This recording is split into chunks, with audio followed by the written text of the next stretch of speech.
If you teach AI to fish, will it develop an appetite?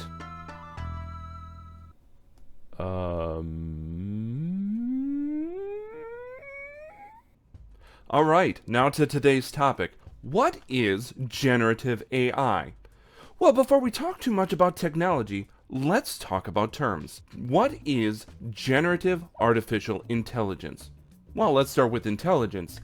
The dictionary definition for intelligence involves having two qualities. The first is the ability to acquire data to perceive things in the world around us.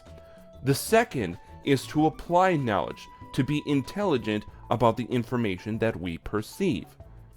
Second, artificial. This is where we start talking computers, obviously, since we're talking technology. When we try to come up with a simple definition for artificial intelligence, it really is the ability to take a computer and have it mimic what humans do. Acquire data, apply knowledge. That is the foundation of artificial intelligence. Finally, the third and most exciting part, generative. That ability to create and produce new things. That's the same thing we're talking about with generative AI. So with those three words together, our full definition of generative artificial intelligence is about taking a computer, teaching it to acquire data, and to apply knowledge to that data the same way we as humans would, and enable that artificial intelligence to generate new things that haven't existed before. Now, you might be thinking to yourself, well, this is nothing new. I've been doing this for years. I deal with this with applications on a daily basis. I put in information on my computer screen and it turns into orders and documents and other things that run my business today. And even those computer games today, they've had artificial intelligence for a long time. I'd move things around on my keyboard and mouse or my controller, and the game reacts to the things that I do, and it does things that nobody expected it to do before. So what makes this new generative AI so special? Well, Donna, you're correct on what technology is able to do today. The secret behind it goes back to our definition of artificial intelligence, specifically the intelligent part of applying knowledge. In an attempt to better explain the benefits of generative AI over pre-existing technologies, let me provide an example that removes the artificial component of generative AI and replaces it with the human component that it mimics. To do that, I'm going to need some help from a dear friend of mine, Smith Johan. Smith Johan. Who is this Han? Now, Smith is a sweet soul who has a zeal for learning new things. However, his attention span and general lack of understanding leave him, well, generally lacking in the wits department. Suppose I want to teach him how to make pizza, so he can make pizzas on his own. Once trained, I want him to be as self-sufficient as possible, as I won't have time to be there each time he's asked to make a pizza. One way I could teach Smith is a step-by-step approach, showing him all of the recipes I know and exactly how to perform every step. Smith is very good at following directions, provided he reads them all the way to the end. While this could work, this approach has two primary trade-offs. One, the amount of time it would take to walk Smith through every known step of every known recipe would be astronomical, especially in comparison to his attention span.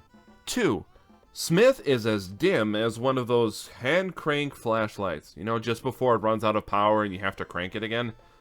My training on its own only prepares Smith to make any of the pizzas I taught him exactly how to make. If he suddenly gets a pizza request that I didn't teach him about, such as ones involving sauerkraut or durian fruit, Smith will likely either bawl incessantly, or create a pizza with pieces of polka and Duran Duran vinyl albums. Even someone as hungry as a wolf wouldn't eat that. Now, I can't be too hard on Smith for doing this, because this approach doesn't focus on applying knowledge intelligently. It focuses on Smith doing exactly as I tell him to. which requires him to use the knowledge I provide and nothing more. So, what could I do differently to better prepare Smith for his pizza destiny? Well, you've heard the idiom, there are times when you are and there are times when you are not. This is one of those times. Well, if not, you've certainly heard the idiom, if you teach a man to fish, you feed him for a lifetime. Why don't I try using that approach? Instead of teaching him exactly what to do on every recipe, I can give him recipes I know and help him understand how pizzas are typically made. So this time, I give Smith my recipe book, and instead of teaching him every detail, I teach him how to understand the things that pizza recipes typically have in common. To make it even easier on Smith, I group the ingredients needed into types, separating base materials like flour and tomato sauce from toppings like pepperoni and anchovies. Then, I test if he's ready by asking him to make pizzas. This testing phase includes testing him on recipes I showed him, as well as requesting pizzas for things like sauerkraut and durian pizzas that I did not teach him how to make and were not in my recipe book. Now, it may take some time to get Smith to frequently make pizzas correctly, as he kept falling asleep while they were in the oven. But with time and positive encouragement from me, he becomes a competent pizza chef who can not only make my recipes, but make many variations beyond that.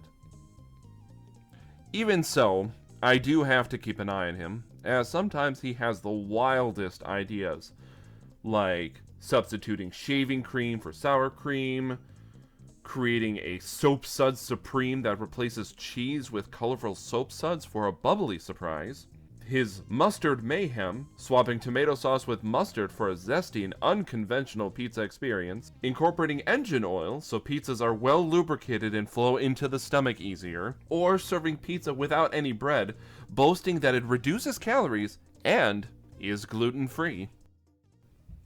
Alright, let's wrap up this video before my appetite for pizza runs away with me.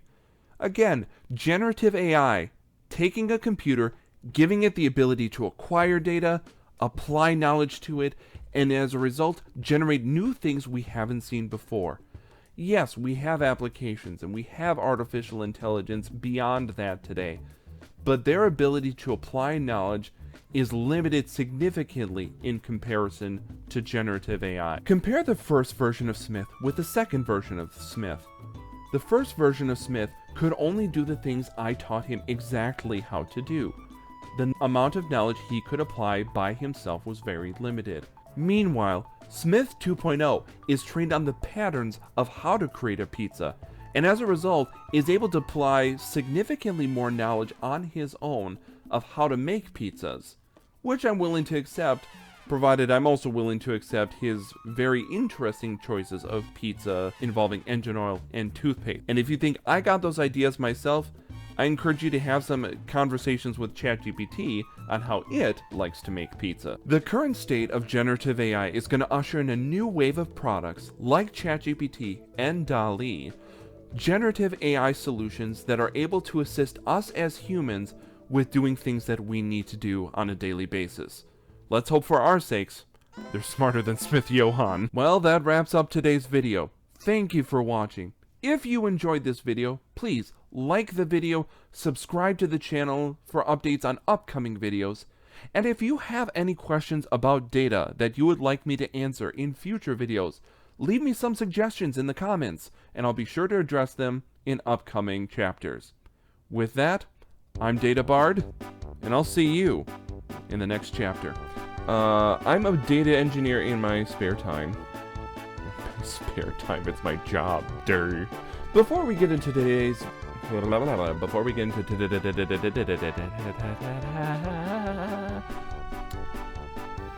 was scary. In my spare time, I like being an entertainer. Then I like doing community theater.